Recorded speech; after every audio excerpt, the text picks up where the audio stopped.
Buenas noches a todos, bienvenidos a la primera sesión en conjunto con la Sociedad Mexicana de Radiología y el Colegio Nacional de Médicos Especialistas en Radiología e Imagen.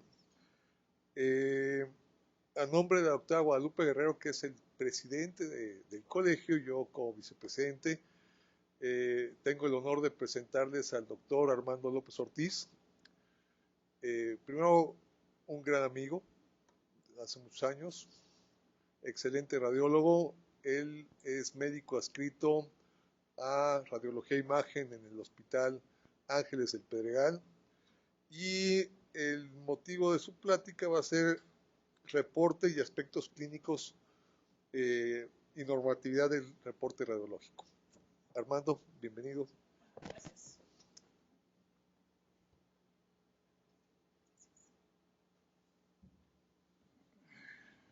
Buenas noches, tengan todos los presentes y los que están en línea. Muchas gracias por estar en este sitio escuchando lo que vamos a decir. Primera cosa, quiero expresarles el agradecimiento a la Sociedad Mexicana de Radiología e Imagen y a los miembros del comité, del Consejo Directivo del CNMERI, por la oportunidad de poder platicar algunos conceptos que son realmente áridos, pero que tienen mucho valor ahorita por lo que estamos viviendo. No es de nadie desconocido, la práctica médica ha tenido muchas aristas en beneficio a los pacientes, pero también ha habido muchos detalles en perjuicio a ellos, y eso es porque no terminamos de entender muchas veces el papel fundamental que tiene primero la educación del médico, el poner las prácticas y sobre todo el tener las credenciales necesarias para poder ejercer en forma adecuada y sobre todo también demostrar ante la autoridad y ante la sociedad de lo que somos capaces mediante documentación. Entonces, el reporte radiológico o informe radiológico, que a fin de cuentas significa lo mismo. ¿Me ponen la primera, por favor? ¿Me ponen la presentación? ¿Aquí conmigo? Ah, ok. Disculpen. ¿Aquí está en la presentación? Ah, ok. Ya apareció. Reporte radiológico o informe radiológico. En realidad se maneja en forma similar, son sinónimos. A fin de cuentas, es una forma de decir algo sobre algo.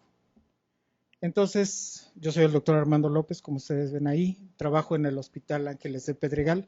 He estado en algunas situaciones de revisión de la norma oficial mexicana, tanto la 229 como la 028, y es cuando uno está ahí es donde uno se da cuenta las situaciones que están pasando para el ejercicio de nuestra profesión. Antes que nada, quise poner estos términos de definición, que son la solicitud, que es la acción o efecto de solicitar una carta o documento que se pide algo de manera oficial y que obviamente está relacionado en forma directa con el establecimiento de la relación médico-radiólogo-paciente. Un reporte es una noticia o informe, por lo tanto se maneja como similitud una y otra. Informe es la descripción oral o escrita de las características o circunstancias de un suceso o de un asunto. Y ya quiero que en un momento dado me permitan meter este término que se llama interconsulta. Interconsulta es la reunión clínica hecha en médicos para discutir el estado de salud de algún enfermo. ¿Por qué razón pongo interconsulta? Porque es un término que desgraciadamente muchos de los médicos radiólogos no acuñamos y de la cual estamos trabajando todos los días. Todos los días hacemos interconsultas en cada uno de los casos que llegan a nosotros y nos piden opinión. A fin de cuentas, es una interconsulta de alta especialidad. La relación médico-paciente inicia cuando el paciente se pone enfermo. Acude con el médico a relatar el mal que le aqueja. Y el médico recopila datos y establece de preferencia un diagnóstico etiológico. Pero si no puede hacer un diagnóstico etiológico, va a ser un diagnóstico sindromático, en la mejor de los casos. Y al hacer un diagnóstico sindromático, establece presunciones. Las presunciones son todas aquellas causas que están ocasionando la molestia por la que vino ese paciente. Recordemos que la certeza diagnóstica de un médico clínico sin métodos auxiliares o interconsultas va del 60 al 80%, no más. Eso está bien establecido. Y es en ese 20 a 40% en donde mucho de lo que hacemos nosotros y el laboratorio y los otros médicos interconsultantes llegan a una conclusión etiológica de la enfermedad. Recuerden ustedes que el llegar a una causa etiológica de la enfermedad es dar tratamiento específico a un paciente. La relación médico-paciente se continúa con la presunción diagnóstica y entonces el médico actúa indicando una prueba terapéutica, estudios de laboratorio, estudios de gabinete como el electrocardiograma, electroencefalograma, etc. Indica también los estudios de imagen e indica las interconsultas pertinentes a especialistas. Si nos vamos un poco a lo que sucede cuando se genera una solicitud de estudios de imagen, es ese momento cuando se va a iniciar la relación médico-radiólogo con el paciente. Esta está cimentada en la norma 229, con las características de esa solicitud que aquí se describen y que no voy a detenerme mucho a verlos. Nada más recordar que siempre tenemos que tener el nombre del paciente, edad y sexo para identificarlo y para evitar las confusiones. Escribir la fecha y la hora de la solicitud es un requisito, mas no siempre lo ponen. Escribir al servicio que va dirigido, escribe el tipo de estudio que solicita, escribe los datos clínicos relevantes, que estos sí son importantes y que ustedes saben perfectamente que en el 95% de las veces no están esos datos, aunque están en la norma oficial mexicana especificados que se tienen que poner. O simplemente llegan sin solicitud, a veces con una fotografía en el celular, que ahora ya se está volviendo moda, y nosotros en realidad sí tenemos que atenderlos, muchas veces. Si nos ponemos puristas, no deberíamos de hacerlos porque estamos faltando a la norma. Sin embargo, en toda la legislación se implica que la postura de los profesionales está por debajo del interés del paciente. Y en eso se basa. Eso viene en la Ley General de Salud. Entonces, en nuestro carácter de médicos tenemos la obligación de hacer el ejercicio que no nos mandó a hacer, no nos puso enfrente el médico tratante. Esa relación médico-paciente se continúa. El médico solicitante debería de estar haciendo esto, asegurarse que el examen solicitado sea el adecuado para la obtención de información diagnóstica requerida. En caso de duda, debe consultar con el médico radiólogo. Esto lo han visto ustedes en la norma oficial 229. Y además la debe de firmar esta solicitud en todos aquellos casos en los que implique el uso de rayos X, ¿sí? Debe proporcionar la información clínica suficiente para que el médico radiólogo pueda seleccionar y aplicar el procedimiento técnico adecuado. Estos son los numerales en los que se basa la formación de esa solicitud. Cuando se establece la relación médico-paciente, o sea, el paciente entró ya al servicio de imagen, recibe la solicitud, se hace la revisión de la solicitud. Si no se hace la revisión, se interroga al paciente, que es otra posibilidad. Y en casos específicos, su factibilidad. ¿Lo podemos o no lo podemos hacer? Se hace el registro del paciente demográfico y se elabora un plan de estudio. Vienen las preguntas. ¿Está indicado adecuadamente el estudio? ¿Hay otro método de imagen que tenga la misma o mejor o similar utilidad? ¿Tiene alguna contraindicación este estudio?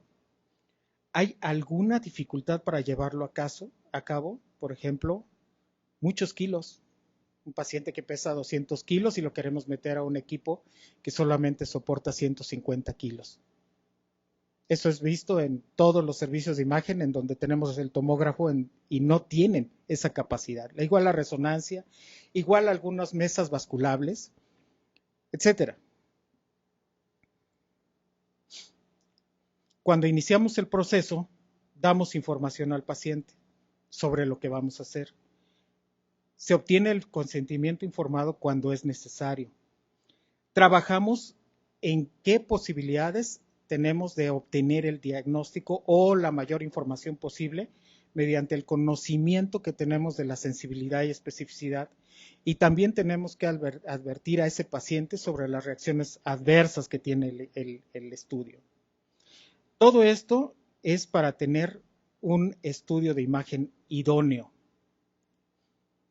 El estudio de imagen idóneo, por lo tanto, tiene ciertas características. Es el más rápido, el que aporta más datos, con menos exposición a la radiación preferentemente, el que no tiene o tiene pocas reacciones adversas, el menos costoso. Y obviamente el que cuenta con un especialista en radiología e imagen para su realización y su análisis. Si no tenemos este último punto, no se cierra el círculo y lo sabemos perfectamente. Hay gente que busca, por ejemplo, que los estudios que se hicieron en un laboratorio nos lo llevan para que lo revisemos y que nosotros demos opinión. Yo creo que les ha pasado más de una vez a todos los que estamos aquí. ¿Qué decidimos? A veces los ayudamos cuando podemos, pero a veces el estudio no es óptimo y no podemos ayudar. El objetivo de hacer este trabajo de análisis es obtener el diagnóstico etiológico. Vean, el médico clínico lo que hace es obtener un diagnóstico sindromático. Y lo que nosotros vamos a buscar en todas las posibilidades es obtener un diagnóstico etiológico.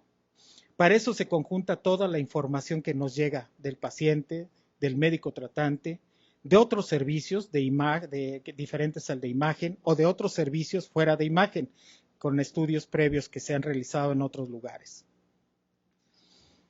Entonces, ya que tenemos esto, el médico radiólogo inicia su ejercicio diagnóstico. Hace un análisis morfológico y anatómico de los hallazgos y trata de englobarlos en un momento de la historia natural de la enfermedad. Ese es el trabajo de todos los días. Busca datos de enfermedades diferentes al diagnóstico de envío. De acuerdo a su acervo y su experiencia, entonces emite una opinión diagnóstica. Y estos los refiere, además refiere los hallazgos no relacionados con la enfermedad y su opinión sobre ellos. Los médicos radiólogos debemos de tener, para poder dar esa opinión, amplios conocimientos en anatomía, fisiología, patología, fisiopatología, cambios anatómicos y obviamente todos estos hallazgos que son inherentes a la práctica médica que han hecho sobre esos pacientes, como son electrodos, implantes, material ortopédico, etcétera.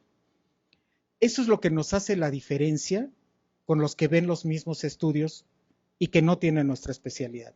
El técnico radiólogo puede decirnos es una apendicitis, pero el técnico radiólogo no puede decirnos en qué estadio está, por qué pudo haber pasado, qué implicaciones tuvo antes y en base al hallazgo, qué implicaciones va a tener después. Ese es el valor real de la actividad médica con nosotros. Esta actividad intelectual del médico radiólogo lo hacen solamente los especialistas en radiología e imagen, que jurídicamente hemos sido capacitados adquiriendo todas esas habilidades científicas y técnicas para poder desarrollar nuestra actividad, cosa que otros médicos no lo tienen. Estoy haciendo este énfasis porque a fin de cuentas, quien elabora el informe radiológico es el que tiene estas habilidades para poder conseguir un reporte que sea útil. El aporte más importante para el paciente y para el médico tratante, efectivamente. Y debemos de entender, por lo tanto, que al tener el grado de especialistas, lo que estamos haciendo es un ejercicio de interconsulta médica de especialidad. Esto está bien sustentado en la Ley Federal de Profesiones y en la Ley General de Salubridad. Una vez que terminamos de hacer todo ese ejercicio, pues tenemos que comunicarlo. Y sería muy interesante que a la rana René le dijeran que él no es la rana René, ¿verdad? Comunicar los hallazgos es el punto más medular de lo que hacemos todos los días. De nada sirve hacer todo el ejercicio si el médico tratante y el paciente no se enteran de nuestros hallazgos. Por lo tanto, la comunicación debe ser pronta, tiene que ser veraz y tiene que ser, y subrayo esto, está inclusive subrayado en los blancas y negritas, tiene que ser oportuna. La comunicación oportuna significa que si hoy me lo piden y el paciente tiene un padecimiento agudo, tenemos que entregar resultados en forma aguda. No esperar a que muera o no esperar a que se recupere por otros métodos o que lo tengan que operar en otro sitio. El médico tratante y el paciente tienen el derecho fundamental de conocer nuestros hallazgos para tomar las medidas terapéuticas necesarias en el momento oportuno. Y nosotros no debemos de ser motivo para el retraso de esa acción. La comunicación puede ser verbal, que es siempre una comunicación preliminar, o puede ser escrita, que casi siempre es la definitiva. La comunicación verbal tiene como peculiaridad que es más rápida y casi siempre enfocada al motivo del estudio. Puede ser directa, cuando hablamos directamente con el médico tratante o con el paciente. Puede ser indirecta, cuando lo hacemos mediante medios electrónicos o mediante gente que está relacionada con ellos. Nunca, por favor, nunca tratemos estos datos con personal que no sea médico o que no sean socios del médico tratante. Eso es una falta de responsabilidad y una falta al criterio de la confidencialidad del paciente.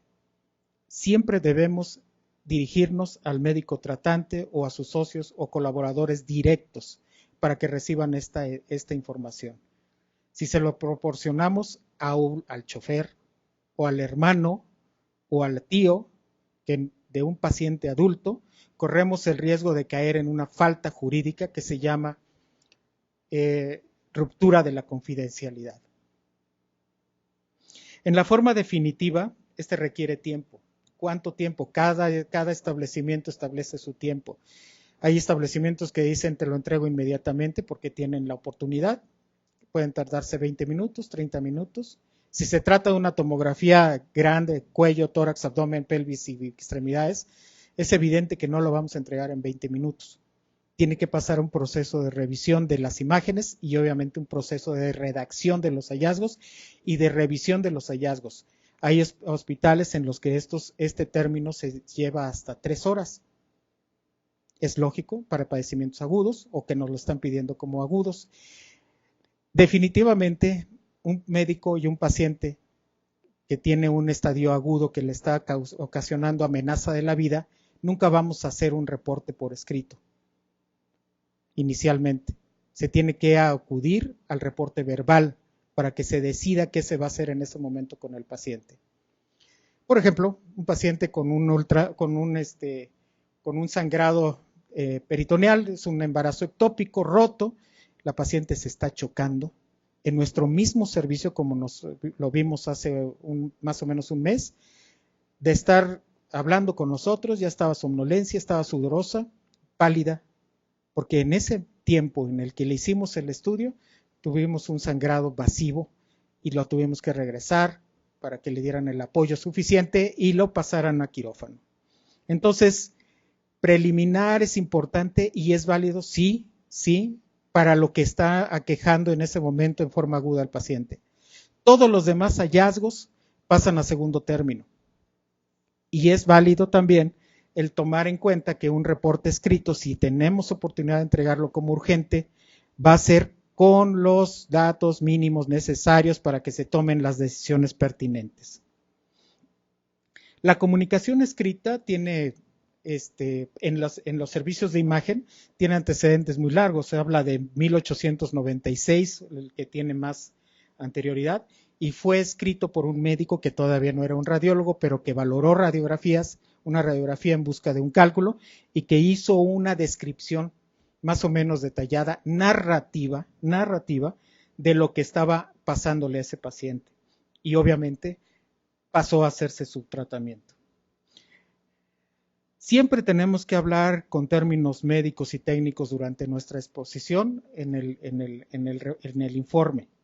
Y obviamente el informe médico es considerado como parte del expediente clínico, bien especificado en la norma oficial mexicana del mismo, y tiene un valor jurídico inobjetable para procesos de arbitraje y de tipo judicial. Este valor lo da precisamente el hecho de que estemos o no certificados y calificados. Si no lo estamos, el reporte pierde valor y ya no tiene esa autenticidad que da el que la autoridad nos esté calificando como idóneos. El reporte tiene que ser, según Luis Martín Bonmati, debe ser claro, correcto, conciso, completo, consistente y lleno de conocimiento. Sobre todo oportuno. Nuevamente aparece la palabra oportuno. Y esto que está aquí refleja el quehacer del radiólogo. Aquí viene un detalle interesante. La descripción en un reporte radiológico ideal debe ser precisa de todos los hallazgos, sin comentarios impropios y, ojo, en el lenguaje coloquial de la especialidad. Términos de otorrino, tenemos que conocerlos y hablar en términos de otorrino. Términos de neurocirugía, tenemos que conocer los términos y hablar con ellos en esos mismos términos. Un ejemplo clarísimo, cómo distribuyen ellos lo rostral, lo caudal en la bóveda craneana, muy diferente a lo que hacen los demás. Ese es un ejemplo. Si no lo hacemos así, el médico pierde confianza en lo que estamos diciendo y obviamente vamos a tener menos clientes al propósito.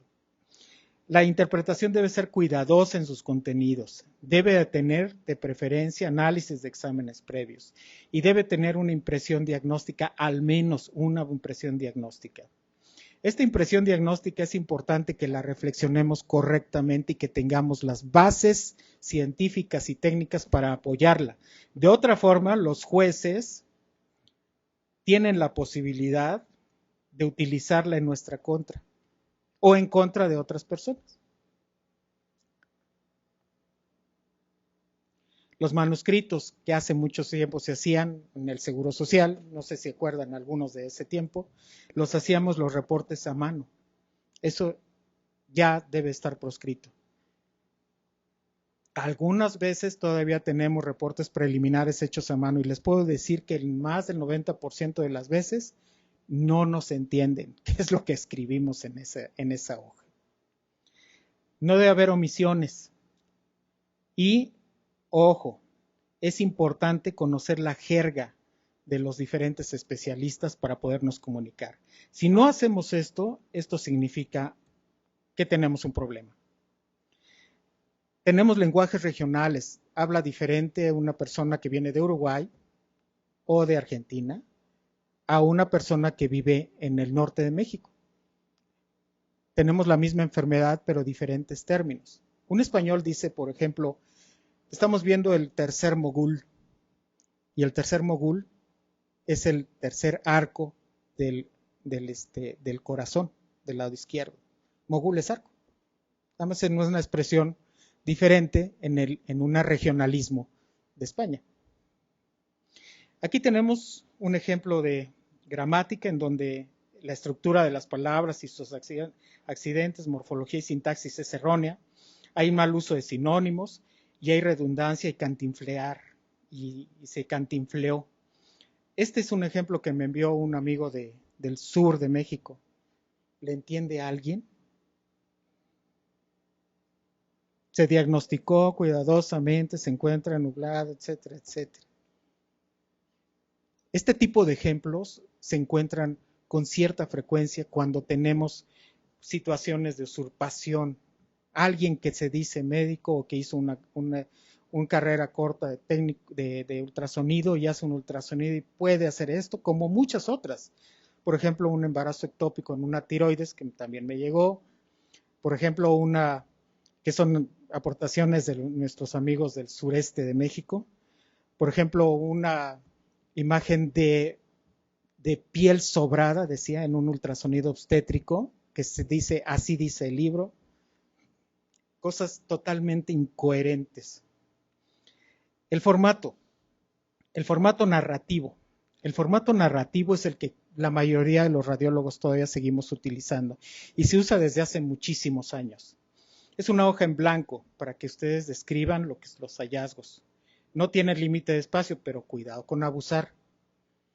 No podemos tener rollos o pergaminos gigantescos de esas descripciones, aunque sabemos que algunos gabinetes acostumbran a hacer estudios y descripciones hasta de 4 hojas. Eso no es correcto. Tenemos que ser muy conscientes de que después de una cuartilla el médico deja de ver lo que está pasando y se va a la conclusión. En la conclusión, los diagnósticos finales, diferenciales, posibles o en su caso los hallazgos relevantes y su posibilidad diagnóstica más cercana es lo que tenemos que poner. Se pueden hacer discernimientos en este formato, sugerencias, complemento y hasta referencias bibliográficas, adendums y fe de ratas. Esto al final, no en el texto. Ahorita les voy a poner algunos detalles. ¿Existe mayor de cantidad en este formato? Sí existe mayor cantidad de ambigüedades, redundancias y errores ortográficos y gramaticales. A diferencia del formato estructurado, es un formato que ya está preestablecido. Optimiza el conocimiento. O sea, si tú eres ortopedista, te voy a dar un formato de huesos. Está escrito en forma explícita, digo, radiólogo que se dedica a ortopedia, no ortopedista. Explícita lo que debe de analizar, o sea, lo menciona. Hojas con el formato impreso pueden estar, o puede haber un macro en el ordenador. Se supone que debe ser un llenado rápido y sencillo. No permite la descripción más que en pequeñas frases y no permite más que una conclusión o algunas observaciones. Ustedes han visto alguna vez los reportes de los radiólogos de Estados Unidos. Muchos de ellos son estructurados. En México no hemos optado, muchos de nosotros todavía por esto. Y aquí están un ejemplo. Este es de la primera mitad del siglo XX, en donde están los conceptos que se mencionan y nada más se palomeaban. Esto era con el fin de darle facilidad. Aquí hay un ejemplo de un reporte estructurado de la muñeca, porque tiene esa peculiaridad. Funciona más cuando la zona a estudiar es más pequeña. Aquí están los ítems que están valorándose y aquí lo que sí o lo que no puede estar pasando. Y este es un ejemplo de un macro de computadora en donde se va palomeando en cada uno de los términos, se pone el señalador, un clic y se marca.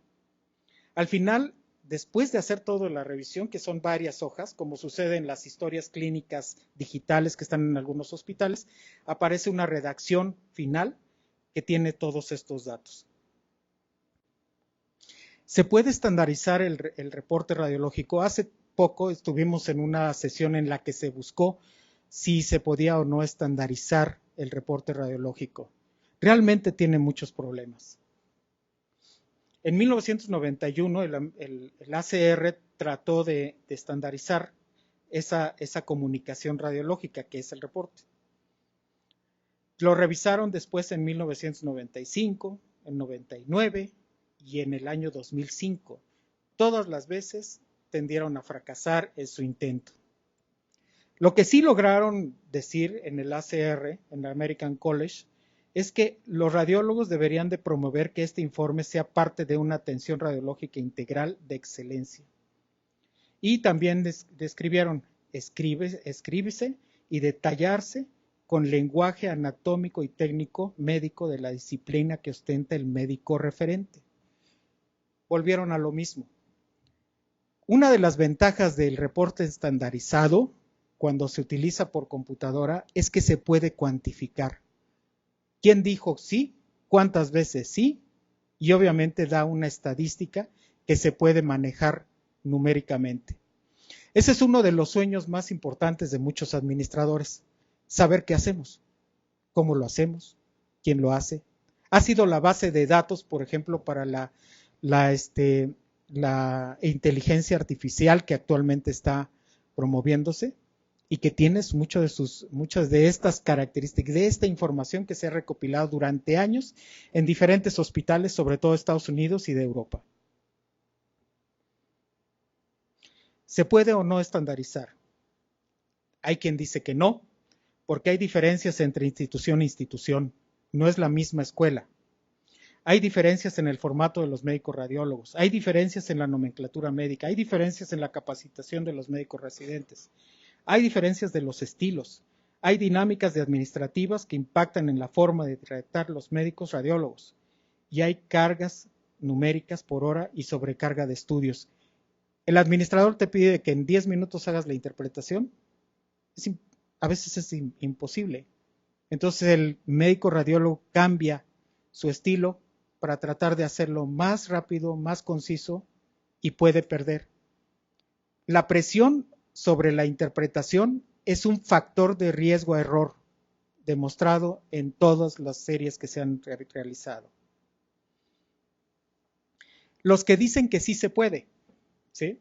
Se refiere a un área de conocimiento, sí, es más fácil.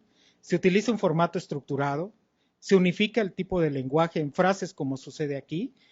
Antes estaba, the lungs are clear, the heart is normal in size. Y abajo, ¿cómo lo debes de responder? Lung clear. Nada más, heart normal in size. Así de fácil. El reporte estandarizado siempre va a buscar la manera de hacer frases cortas para que no signifiquen grandes divergencias en la forma en que se está interpretando el estudio. ¿Necesita capacitación? Sí. Se necesita hacer uso de plantillas y prosa permitida, que esta es la prosa permitida, y se supervisa y se hacen constantes correcciones. Un reporte radiológico típico lleva todos estos conceptos. Vamos a ver rápidamente uno de ellos. En el encabezado siempre debe haber cuando menos datos de la institución y nombre completo del establecimiento. Todo lo demás puede ser opcional. Este es un ejemplo de aquí ventaneando a los servicios de imágenes en un reporte típico. Los datos del paciente, siempre el nombre del paciente, perdónenme, déjenme regresar un poquito. Nombre del paciente, edad y sexo del paciente es lo indispensable. Fecha de nacimiento se ha incluido desde que tenemos los controles de calidad para poder identificar a los pacientes.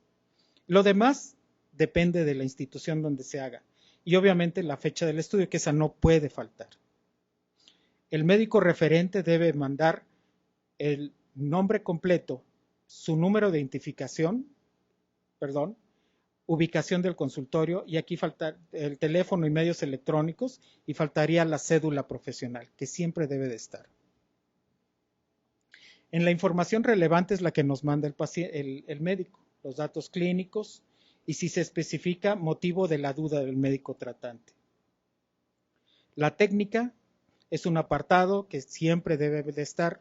Yo sigo defendiendo que se ponga técnica sobre el tipo de imagen usada, obviamente el nombre del estudio, tipo de imagen usada, las posiciones, los transductores y detectores específicos y modalidades, uso de material de contraste, uso de sondas y fases del estudio si es que ésta tiene varias de ellas.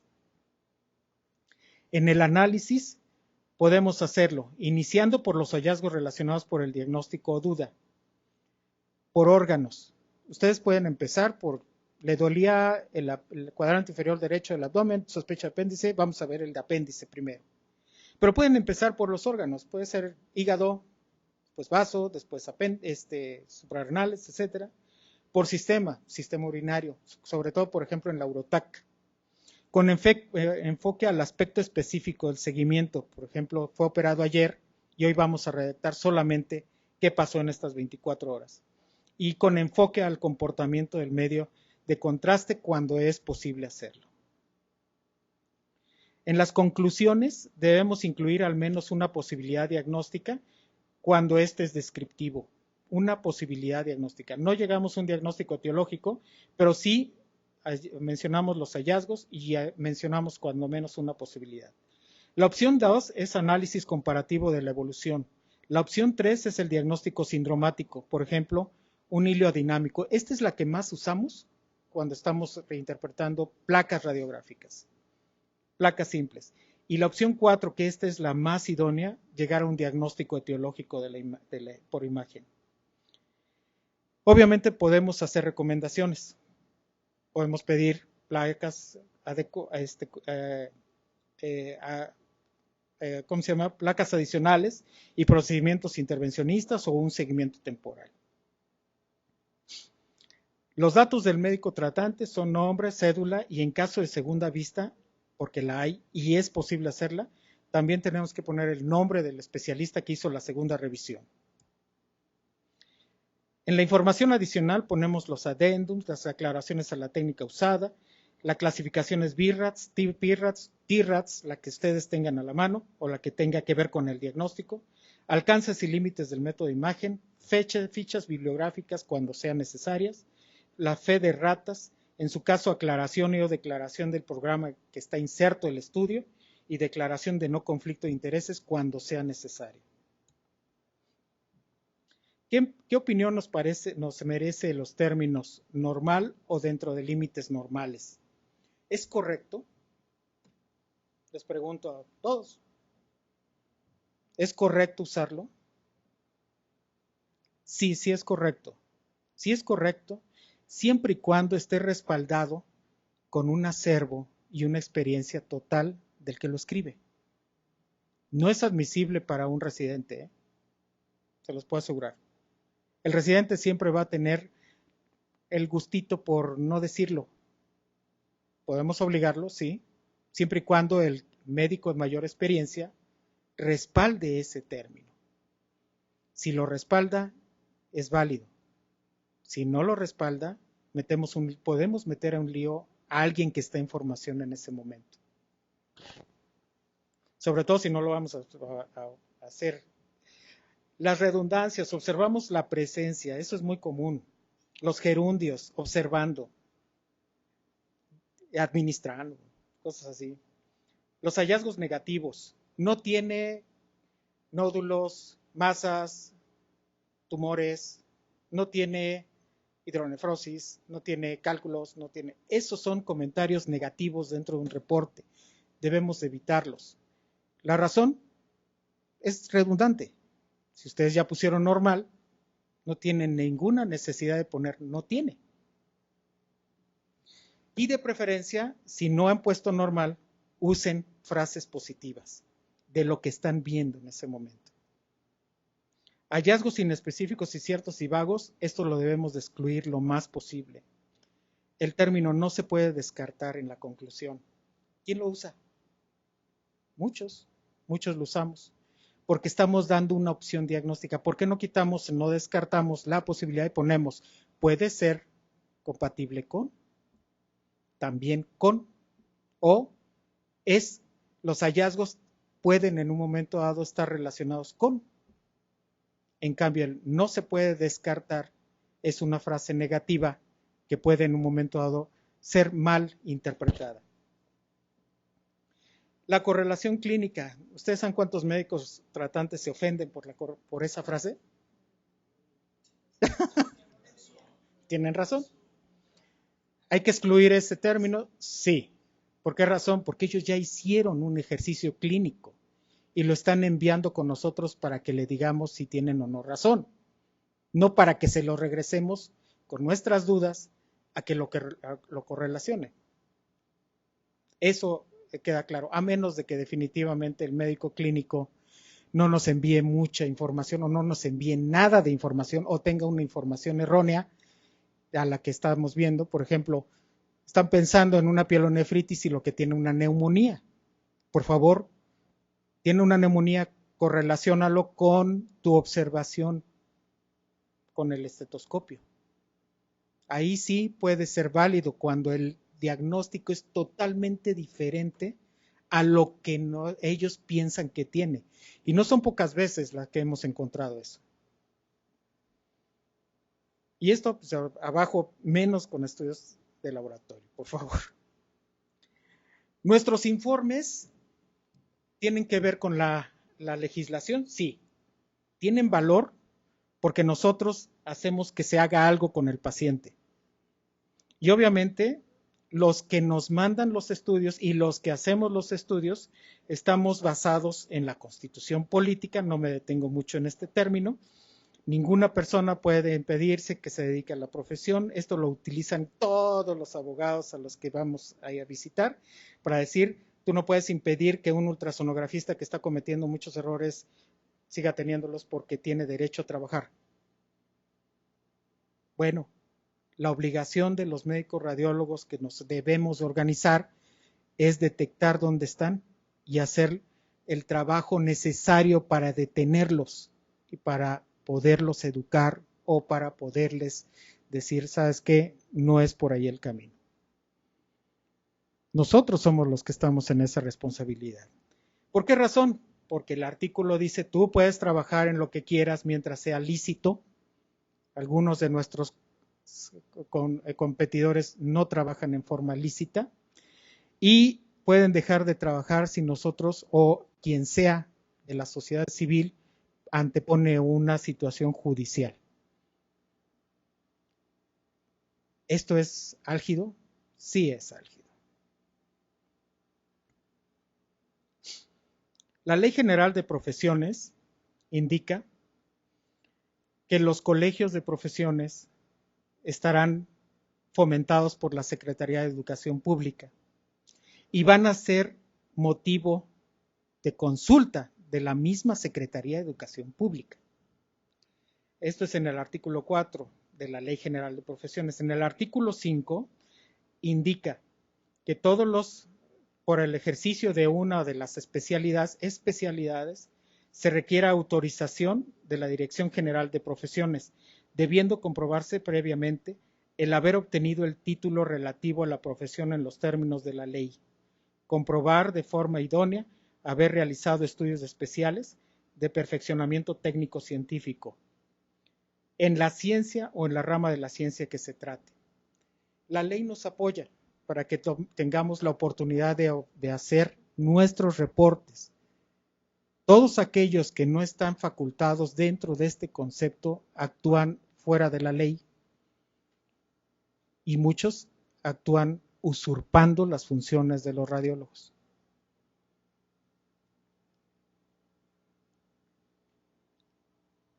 Otros artículos se refieren a toda esta situación que apoya nuestro quehacer. Por ejemplo, en el artículo 20, los estudios de estos profesionistas tienen que tener una certificación y a nosotros nos certifican cada 5 años. Y la ley de profesiones también indica que la vigencia de nuestra posibilidad de atender pacientes no es infinita, se tiene que habilitar cada 5 años. Por eso nos certificamos y nos recertificamos cada 5 años. Entonces, no pierdan eso, porque la ley de profesiones indica que si no tienes certificación, no eres gente, persona habilitada, ese es el término que usan, habilitada para poder realizar el trabajo profesional que hacemos. Así lo dice la ley, así está escrito en estos conceptos.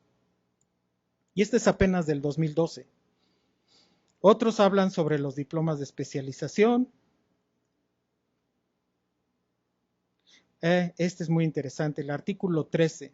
Los demás títulos o diplomas que no están registrados en la Secretaría de Educación, incluyendo los que amparen los grados de maestría o doctorado, serán registrables con fines exclusivamente estadísticos y de información. En ningún momento la maestría y el doctorado son títulos que habiliten el ejercicio profesional con pacientes.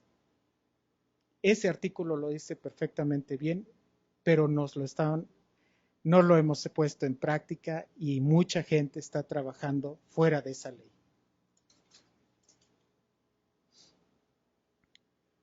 Otros artículos se refieren hacia lo mismo. Gente que debe ser acreditada a la realización de estudios posteriores al grado académico se llaman especialización y lo debe de hacer siempre en la rama que está. Un químico no puede hacer ultrasonidos porque no está en la misma rama. El artículo 17, en registro respectivo tanto de los títulos profesionales como diplomas de especialización realizado ante la autoridad competente, es registro insalvable para la expedición de los mismos.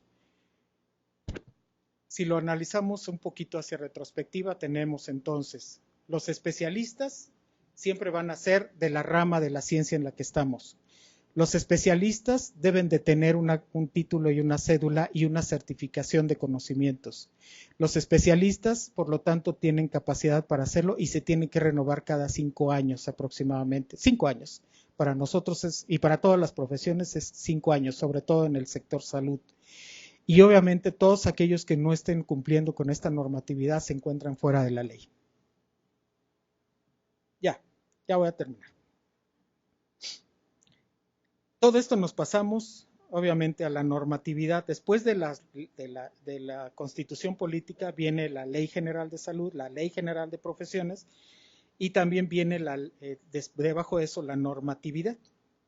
En la normatividad, en la 229, se habla sobre los requisitos que deben de tener, que son los mismos, para poder hacer estudios de radiología y obviamente reportes de radiología, el informe.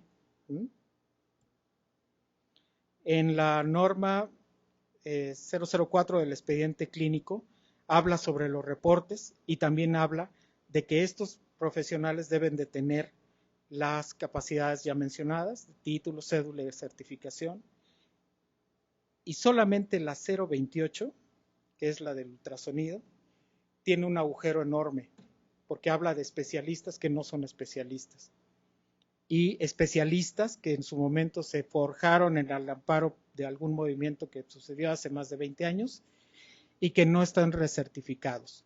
Por lo tanto, están trabajando fuera de la ley. ¿A qué nos lleva todo esto? En resumen, el informe radiológico es el producto final de todo el proceso de atención de un paciente en el servicio de radiología e imagen. Sí. Si algo falla en el camino, el reporte no va a salir o va a tener fallas. Si el técnico radiólogo me puso mal una placa, me puso derecha por izquierda, va a salir el reporte como derecha y no izquierda y el paciente va a tener un disgusto. La presentación verbal o escrita del trabajo intelectual, el reporte, es a fin de cuentas una interconsulta de especialidad. Una de las respuestas que espera el médico tratante es confirmar su diagnóstico presuntivo con un diagnóstico etiológico. Afortunadamente, la mayoría de los radiólogos capacitados somos capaces en métodos de imagen seccional de dar diagnósticos etiológicos en un altísimo porcentaje. Las radiografías simples siempre se van a quedar más hacia el ambiente de presuntivos, de sindromáticos, como el hilio, por ejemplo. Pero si el paciente llega con una lámpara sorda que se introdujo, pues el paciente se infringió un daño él mismo.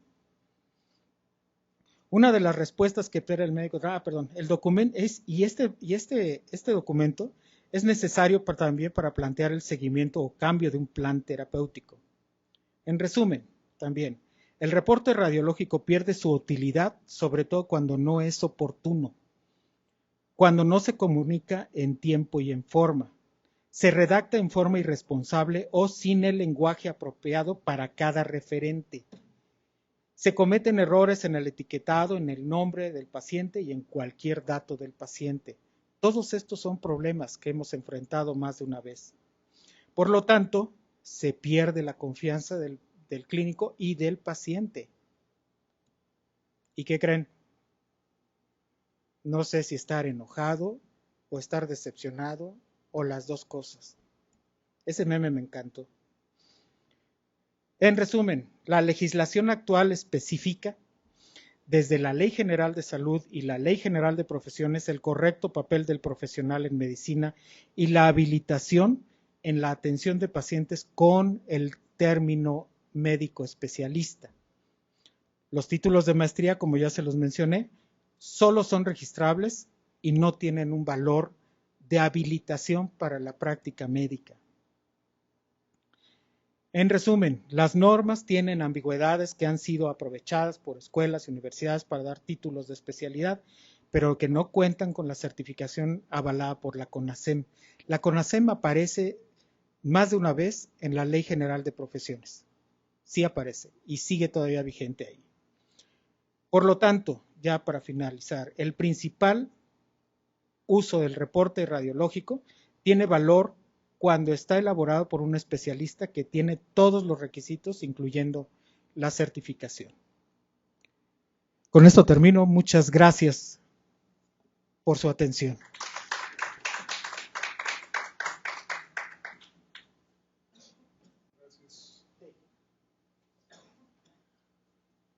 Gracias, doctor López.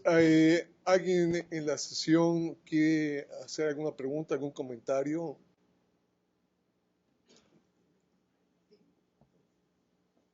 A ver.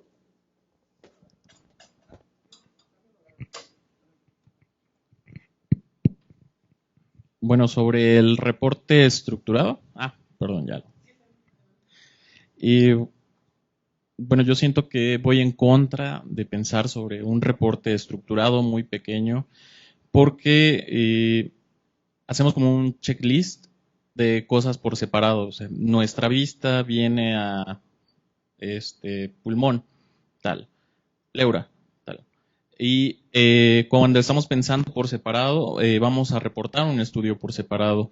Lo que me gusta de la radiología es que nosotros podemos pensar en un todo, de forma global.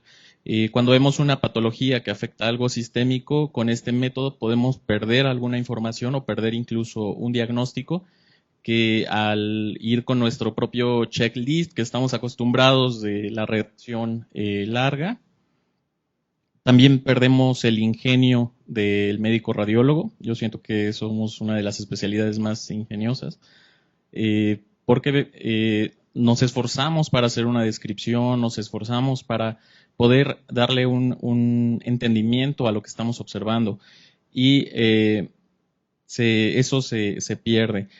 También que nos sistematizan para ser más eficientes, pero no eficaces. Entonces, sí hay una gran diferencia entre eficiencia y eficacia. Eficiencia es más para economía, gerencias, y pues obviamente estamos abajo de algunos administrativos, y ellos lo que les interesa es pues la eficiencia. Pero cuando vemos hacia un paciente, lo que nos debería de importar es la calidad y la eficacia. Eficaz en los reportes, que nuestros reportes estén completos, bien, y que tengan la información necesaria. Igual otros médicos, cuando entregamos un informe muy pequeño, nos dicen, no, pues es que no lo revisaste bien al paciente. Están acostumbrados también a nuestras hojas largas, y pues piensan que no se revisó, y ahí también caemos en un poco de desconfianza. El informe pequeño también se ve muy técnico y no queda como una interconsulta. A mí me agrada el término de interconsulta. Es más, si se pudiera poner como quedamos como interconsultantes en un reporte escrito, pues sería como darle el valor que tiene nuestra especialidad. No sé qué opinen también. Bien, yo quiero felicitar al doctor porque se me hace una exposición muy completa. Fueron 50 minutos que se me pasaron volando por muchas cosas de interés. Yo creo que debería ser ver esta sesión en muchas sedes, porque yo veo que muchas sedes pecan de enseñar situaciones que van contra un informe como debe ser. Esa de haga medicina es algo que le enseñan a muchos residentes. No, es que con eso tú te proteges. No entiendo yo esa respuesta, ¿no? Bueno, yo digo haga medicina porque es lo que ponen, ¿no? Correlaciones, es una forma de insultar, ¿no? al médico. Y como tú dices, ¿no? Como dice el doctor López, a lo mejor si el médico peca así de cometer un grave error, bueno, uno le dice, oye, estudia, ¿no? Si se equivoca tan grande, bueno, en ese caso cabe la posibilidad porque estás viendo un error flagrante, ¿no? Entonces se me hace esto muy correcto. La otra situación es que tenemos que tener presente dos cosas. Somos los que más sabemos de la imagen, sin embargo, no somos los que indicamos el estudio. Y creo que tenemos que seguir esforzándonos para educar a los médicos tratantes a que aprendan a indicar adecuadamente los estudios, ¿no? Eso es algo que tenemos que seguir haciendo, porque en nuestro medio pocas instituciones tienen la posibilidad de que sea el médico radiólogo el que ayude a indicar el estudio correcto, ¿no? El paciente. Y la otra situación que tiene que ver con nosotros es que tenemos que estar muy actualizados con la terapéutica, porque en ese sentido debe ir nuestra interpretación, ¿no? De que por eso uno se da cuenta fácilmente de que un radiólogo no está muy experto en un área determinada cuando empieza a divagar describiendo cosas que no tienen mucho sentido para el diagnóstico, bueno, no para el diagnóstico, sino para la terapéutica, ¿no? Si lo que interesa es esto, nada más, lo demás no les interesa, eso ya lo saben, ¿no? Ese tipo de cosas. Entonces, eso era mi comentario fundamental, felicitarte sobre todo. Gracias. Aquí en el streaming tenemos alguna pregunta que nos preguntan si han hecho algún estudio de investigación comparativo en reporte tradicional versus estructurado en un índice de evidencia. En sí hay, pero ha tenido serios estragos porque los dos tienen la dificultad de que lo hacen las personas. Y una persona sí tiene que ver el hecho del manejo de la computadora, eso los sesga para no responder o llenar adecuadamente los cuadros de los cuestionamientos que vienen en el reporte estructurado y dejan muchas dudas sobre la forma en que están respondiendo.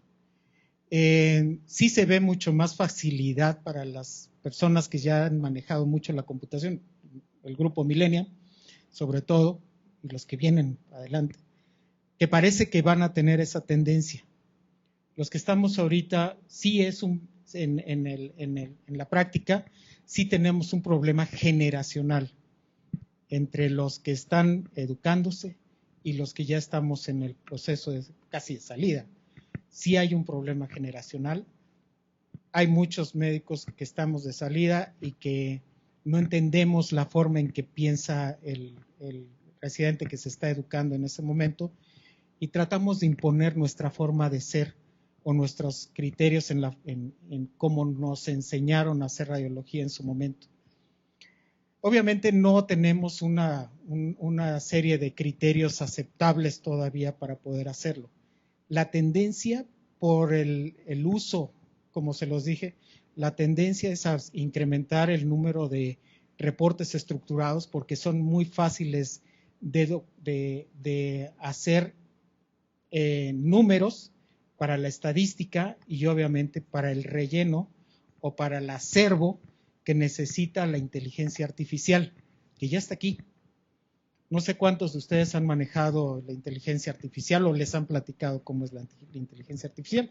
No nos sustituyen realmente, pero cuando menos tienen ahí toda la serie de datos que identifican en forma digital de una imagen o del conjunto de imágenes, y emite la inteligencia artificial una serie de posibilidades. Es el GAMUTS. ¿Ustedes conocieron alguna vez el GAMUTS? El GAMUTS o las perlas de diagnóstico. Es el GAMUTS o las perlas de diagnóstico digitales. Así, tal cual. Donde vemos, no sé, hilio mecánico y te salían una serie de cosas así, ¿no? La placa simple de abdomen viene con hilio mecánico, la máquina lo digitaliza, identifica los sitios que está distendido, toma la comparativa con niveles hidroaéreos, dice es un hilio mecánico. Tienen una certeza de aproximadamente 70-80%, que es un hilio mecánico. Así. Y te manda una serie de posibilidades. Así es la inteligencia artificial. Ya tú decides si las tomas o no. De todas maneras te deja todavía hacer una serie de consideraciones clínicas del manejo y las puedes estampar en tu reporte radiológico. Pero no hay. ¿Otro comentario? Pues agradecemos al... Uno más. Sí. Aquí, por ejemplo, el doctor mencionaba que en los reportes a lo mejor no podemos decir no se puede descartar. Cuando nosotros manejamos una posibilidad diagnóstica, podemos decir después, no se puede descartar de manera definitiva. Por ejemplo, cuando estamos ante una osteomielitis, que es la gran simuladora, en un paciente que se confunde con un tumor. Entonces yo puedo manejar si creo que es un tumor. Bueno, este puede ser una tumoración tal, pero de manera definitiva no puedo descartar osteomielitis. Entonces yo creo que es correcto utilizar el término bajo esa condición. La otra de los hallazgos negativos. Si el médico me dice probable necrosis avascular de cabeza femoral y yo encuentro en mi reporte, en mi imagen, que no hay una imagen que sugiera eso, puede decir no hay una imagen que corresponda a necrosis avascular. Entonces digo, todo es relativo dependiendo de cómo lo apliquemos. Felicidades, doctor, por su presentación. Muchas gracias. Bueno, agradecemos al doctor López la presentación. La doctora Nora Rodríguez nos va a dar un...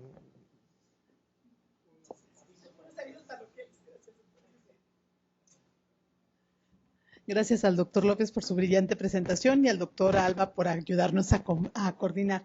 Antes de que nos retiremos, ¿sí me escuchan? Antes de que nos retiremos, quería volverles a recordar de la sesión del IDOR, que anualmente se celebra a nivel mundial el 8 de noviembre. Nosotros tenemos la celebración el día 9 de noviembre en el Centro Veracruzano. A las 7 p.m. hay una obra de teatro. Después el doctor Cosme nos dará una presentación sobre el IDOR. Como a las 9:15 les estamos avisando, hay boletos disponibles para los miembros de la sociedad al corriente de sus cuotas. Tienen derecho a 2 boletos y si quieren más boletos, pueden adquirirlos sobre un costo de 250. Lo pueden hacer a través de la Sociedad Mexicana de Radiología y los estamos invitando. Ojalá nos puedan acompañar. Es una celebración importante que se hace a nivel mundial y después se recolecta todo en una sede que es la Sociedad Europea y se difunde todas las sedes que estuvieron teniendo esta celebración. También les quiero avisar que el viernes se inició. ¿Me permiten? También les quiero avisar que el viernes se inició las inscripciones para la Escuela de Técnicos y se cierran el 16 de diciembre para los que estén interesados en ingresar a la carrera de técnicos en radiología. Muchas gracias a todos por su atención, sobre todo gracias al doctor López por su brillante presentación y los invitamos a un ambiguo. Buenas noches.